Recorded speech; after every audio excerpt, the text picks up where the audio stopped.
Karen was alone at home when she was maliciously robbed.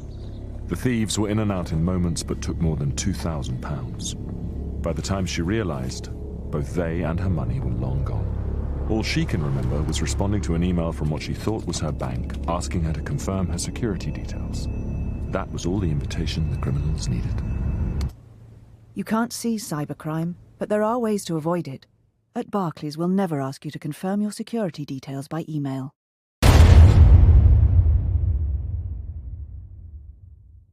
Wow. Kind of awesome. Hey, with us on the line is Mr. Peter Hitchens. He's an English conservative journalist and author. He writes for the Mail on Sunday as a former foreign correspondent in the other Moscow, Russia, and Washington. He has published 8 books, including The Abolition of Britain, The Rage Against God, which I'm holding here in my hand now, Look at you. and The War We Never Fought, as well as his latest, The Phony Victory, The World War II Illusion. Peter, thanks so much for joining us on CrossPolitic. Well, so far, so good. Well, yeah. Your format is making me a little nervous. You know what, Peter? I'll see how we get on. It makes us nervous every time. I'm used to something a bit more stately. Yeah, right. Yeah. Well, there you go. Hold on. We're just a bunch of rowdy Presbyterians. That's it, man. We're It's all right. Well, we'll see how that goes. right. So we want to talk about your favorite subject in the whole world, which is Brexit. And it's not even a word that I use. It sounds to me like an unpleasant laxative breakfast cereal. So, Peter, for our American audience that honestly confuses Brexit with brisket, what is Brexit? Yes, well, that's another thing you can do. Well, it's an attempt by the United Kingdom to leave the European Union, which is a unique body in the world. It's a supranational body in which the member nations are supposed gradually to submerge their own government and, to some extent, their own characteristics and their own laws into a supranational body which won't ever quite call itself a state, but is a superstate. Yeah.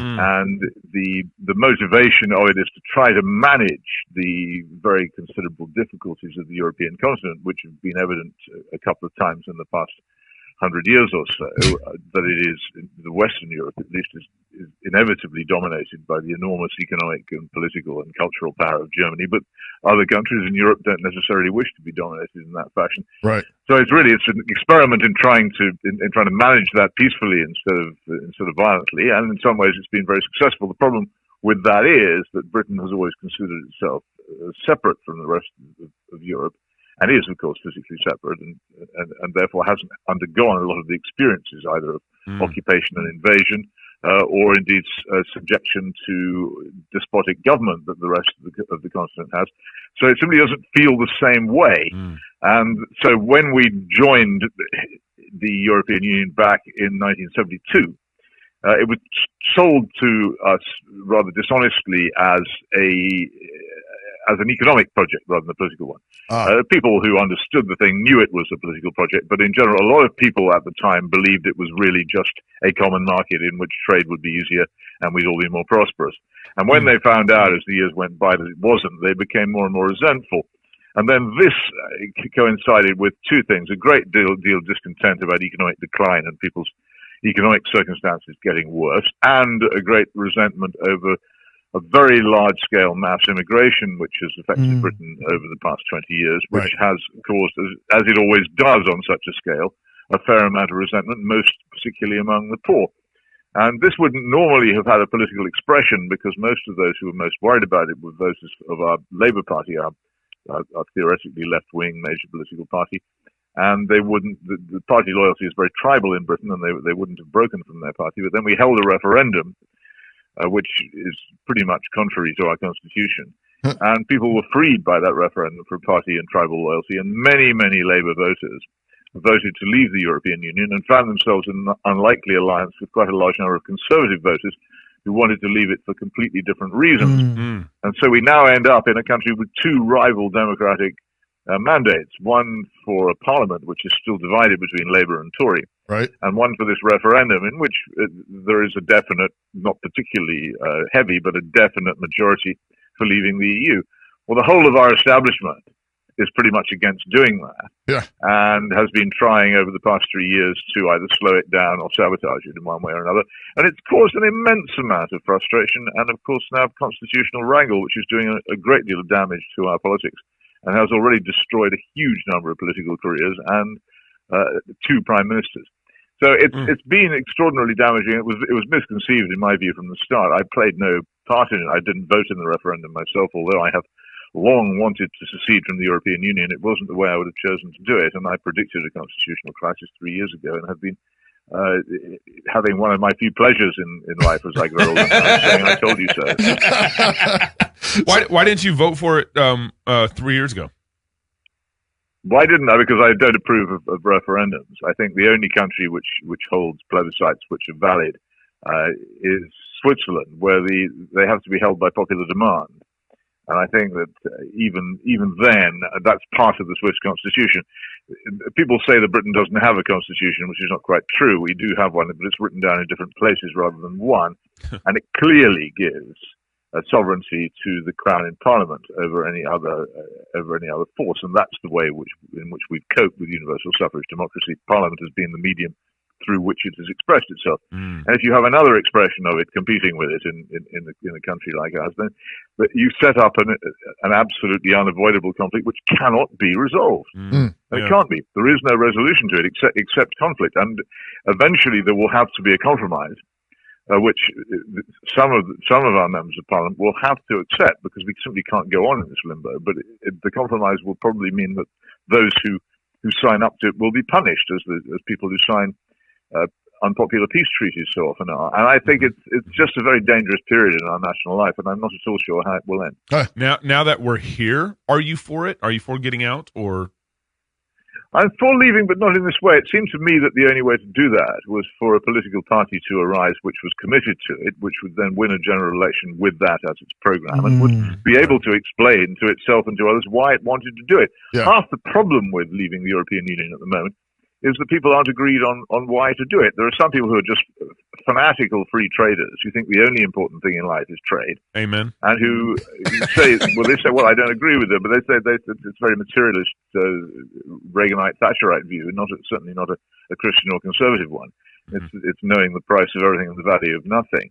And, of course, for them, leaving the European Union is absolutely essential, because it's by belonging to its single market and its customs union, Britain sacrifices an awful lot of freedom to trade and make its own trading arrangements. That actually doesn't bother me in the slightest. The thing that always troubled me was the supranational nature of it, the way in which we increasingly became subject to a Supreme Court, which wasn't even in our country, and that our system of law, the common law system, and the whole basis of it in every way, right back to Magna Carta, couldn't conceivably coexist endlessly with the continental system, which is largely Roman law, and without habeas corpus, Magna Carta, or true presumption of innocence. And in the end, it would be overwhelmed by it.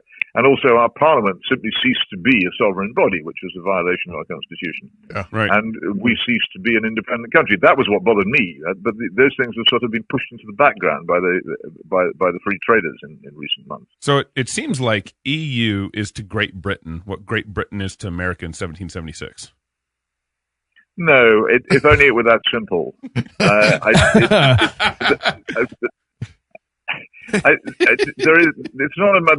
There is representation. For instance, there is a supposed European Parliament in which you can vote by list systems for members of an assembly, which technically represents you. And these elections are free. No one can complain that's not so.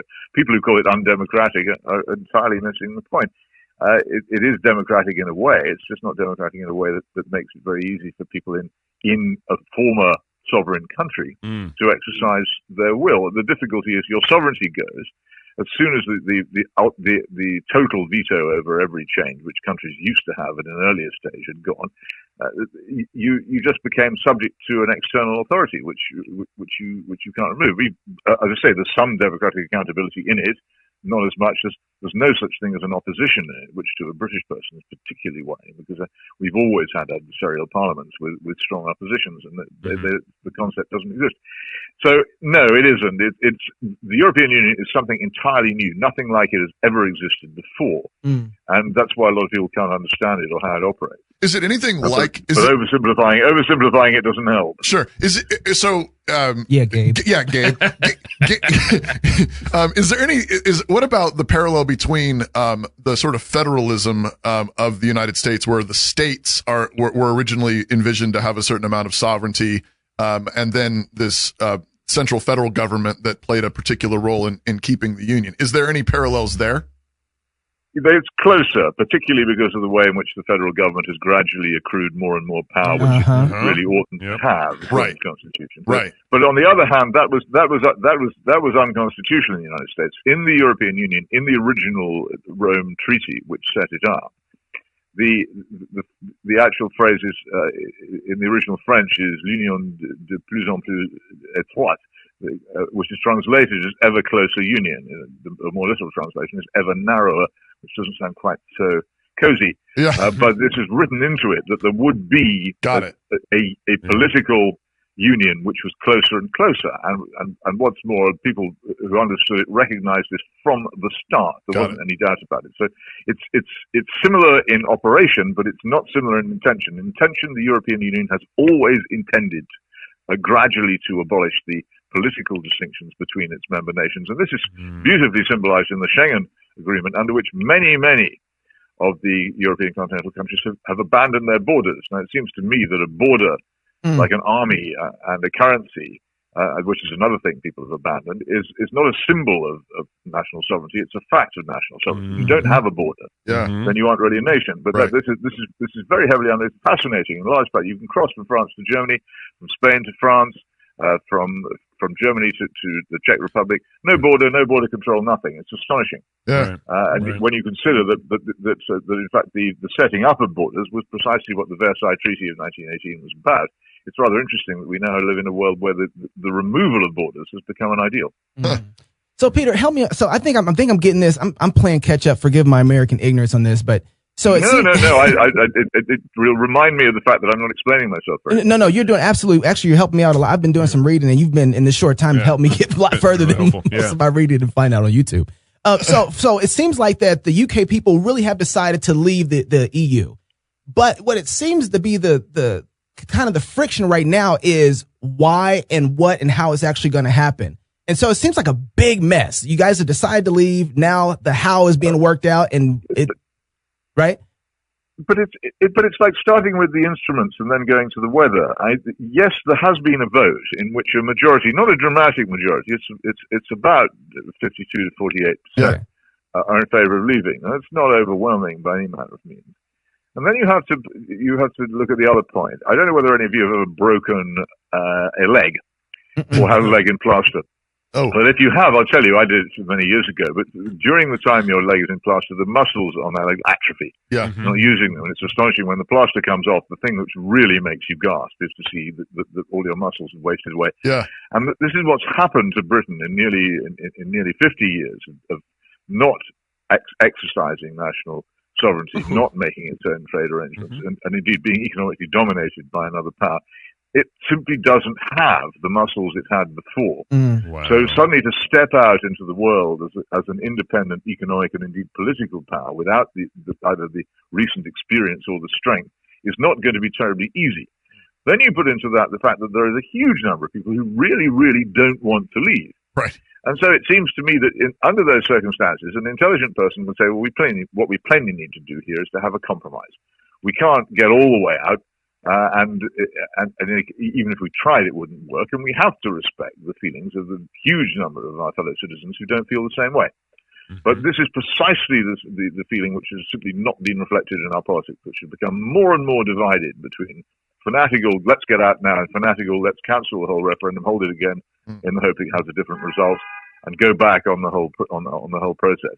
I stuck from the beginning with a compromise to do roughly what Norway has done, which is to remain within the single market and possibly the customs union as well, and I'd have very close trading relations with the European Union, but to have no judicial or political relations with it.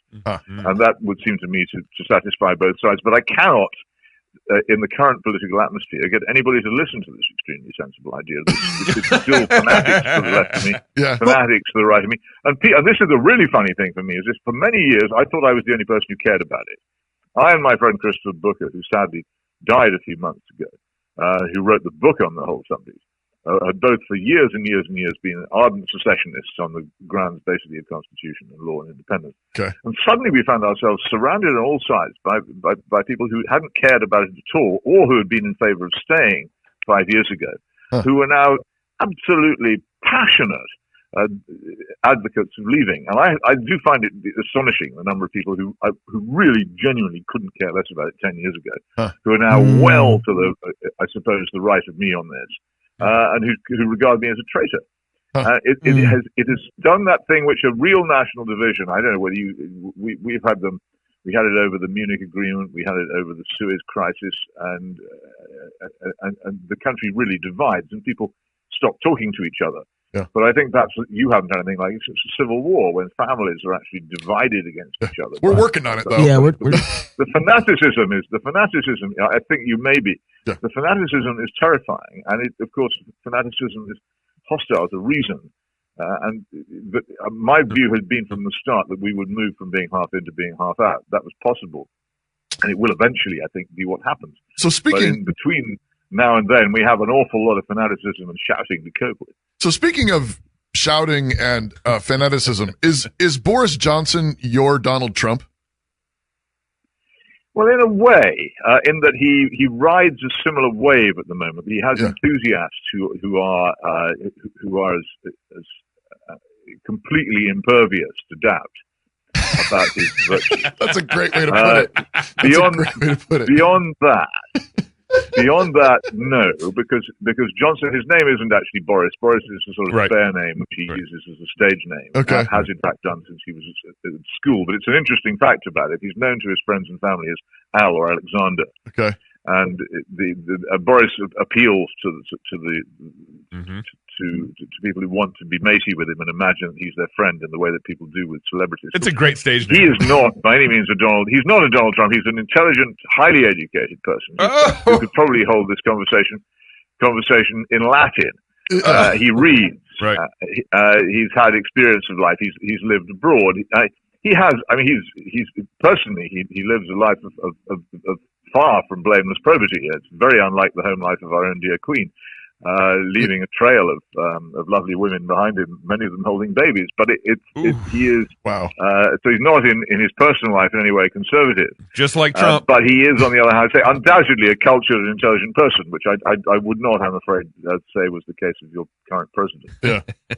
Yeah, I want to go back to we were talking about the idea of leaving or not leaving, and you said, hey, it's like a leg that's been in a cast, and if it doesn't operate, then the muscles atrophy. Yeah. So, but here's the thing: if you stay in the EU, you're still not able to operate that muscle in the same way because you're going right back into the cast. Wouldn't you have to get out of the cast in order to be able to operate that muscle? Well, it is an argument, yes, and some people would advance it, but then the question is, how has this gone on so long? Have we spent so long in all metaphors have this problem that if you sustain the imagery, it becomes a bit flaky. Yeah. But have we been out of it for so long? We simply have lost the capacity to regenerate. Mm. And this is my fear. It is a very long time since we sacrificed our independence. Mm. So, I'd say it was 1972 when the treaty was signed, and that is a very, very long time ago. Are we talking about freedom? I mean, is that really when you say national sovereignty? I mean, no, I don't think we are. There certainly are attacks on freedom in Britain, but like many of the problems of Britain, they don't have much to do with the European Union. That's the other thing. There's an awful lot of people have fixated on the European Union as the source of all our problems. Okay. Well, it's undoubtedly the source of some of our problems. I suspect it has a lot to do with our industrial decline. It has a lot to do with the hollowing out of our institutions because they've lost their authority and handed it over to a foreign power. Yeah. But there are many, many other things wrong with Britain.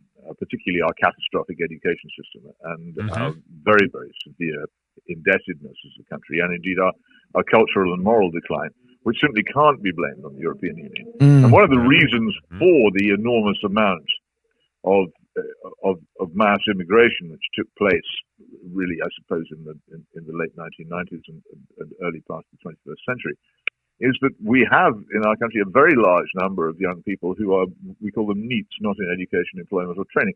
That's because nobody wants to employ them. Our school system is so bad and our family breakdown is so bad that we have large numbers of young people who are effectively unemployable. So if you want all kinds of basic jobs done in our society, you have to import people to do it. You can't blame that on the European Union. Right. Wow. But the tendency is to blame everything on the EU and to call it the source of all our problems, and that's another danger. No, I think that the argument that we might regenerate is there. Though I have to say the state of our manufacturing industry is so bad now. But I don't think, unless we made a huge discovery of oil or natural gas very close to our shores in the next few years, which we could exploit, because we've spent all the oil and gas money we had in the 70s. Unless we find something like that and become as rich as Norway, I do not see how we could regenerate the industrial base which we've lost. And what is it that Britain makes anymore that people buy abroad? Almost nothing, except to some extent weapons. Porridge. So Scotch whiskey, and we'll give you that. And weapons. So Pete, I got two more questions for you, and I think we have to let you go here. But one of them was, how do you make the UK great again? I don't think you necessarily can. I think half our problem is our unwillingness to accept that we're not a great power anymore. We had our time at the summit in the sun, and it was great while it lasted. But it's ridiculous to imagine that a country of even now 65, 70 million people, a small and crowded island with not very many natural resources, unable to feed itself without importing stuff, is going to become a world power again. It was a series of benevolent accidents which propelled us into the Victorian state of being the world's greatest nation and empire, and that we've now spent all that. And the old Robert Browning poem, "A Toccata of Galuppi's," Venice spent what Venice earned. We had it, we spent it, and if we want to be prosperous and happy and free now, we need to find a new level at which to operate.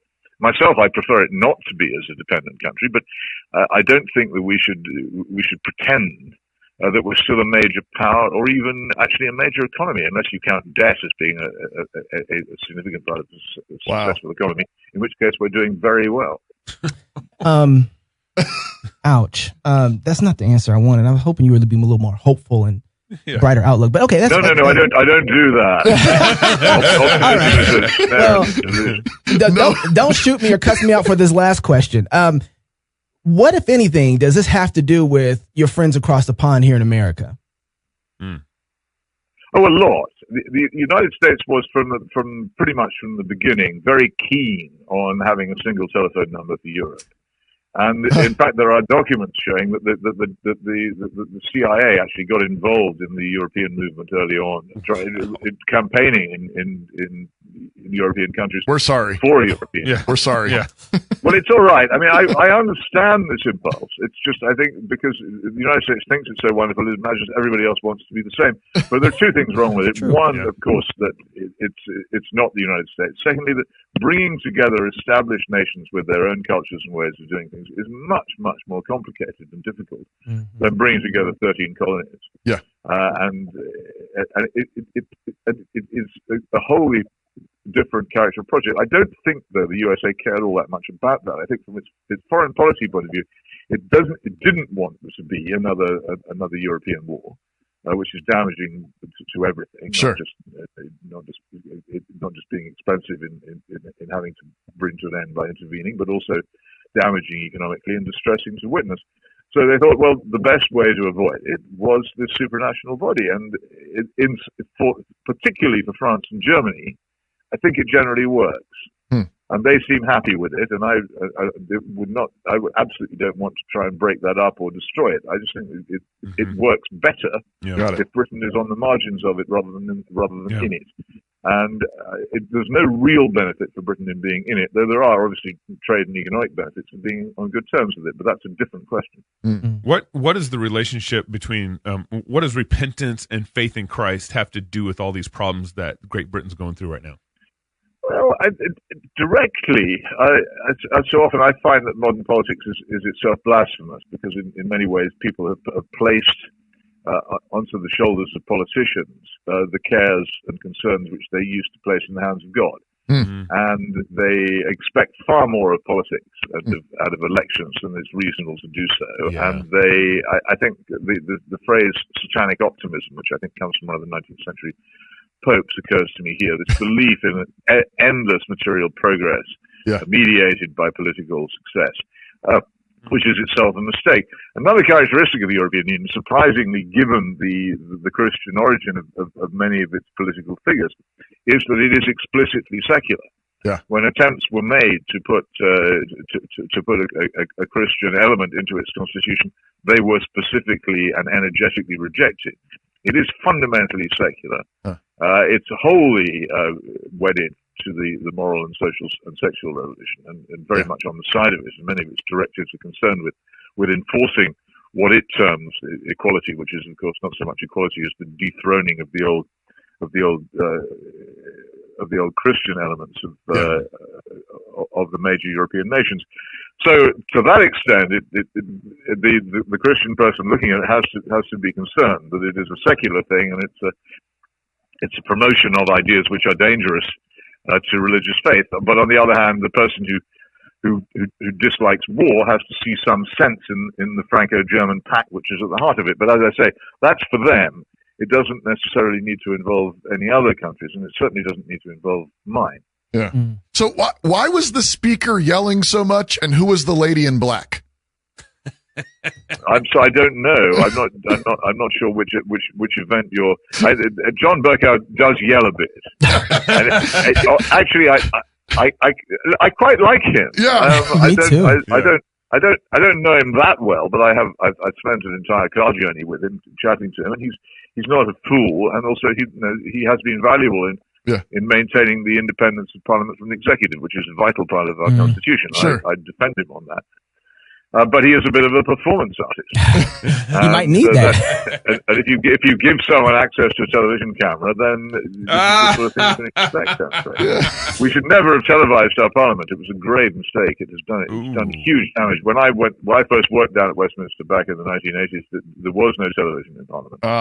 The radio had just been introduced, and the behaviour of MPs was totally different. Interesting. And the whole place was much more serious. Television has almost invariably damaged it. Wow. See, Peter, that wasn't nearly as bad as you thought it was going to be. Yeah, see, that was all right. Peter Hitchens, if people want to follow you on Twitter or Facebook, where can they find you at, or a website? What is that?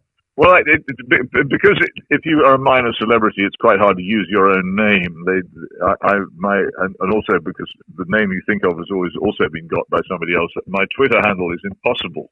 It's Clark Micah, which is backwards Micah Clark, which in even deeper obscurity is the name of a novel by Arthur Conan Doyle, the inventor of Sherlock Holmes. But I think actually, if anybody really tries and looks for Peter Hitchens, and they find the one with the blue tick rather than the parody accounts which don't have the blue tick, then they'll have found me. It should be fairly obvious when you do. Okay. All right. Hey, thank you for joining us, Peter. If you're single, get married. No, it's been a pleasure. Oh, thank you. If you're single, get married. If you're married, have kids. And if you have kids, go baptize them. Until Sunday, love God with all your heart, soul, mind, and strength. Love your neighbor as yourself. Go fight, laugh, and feast. This is CrossPolitic.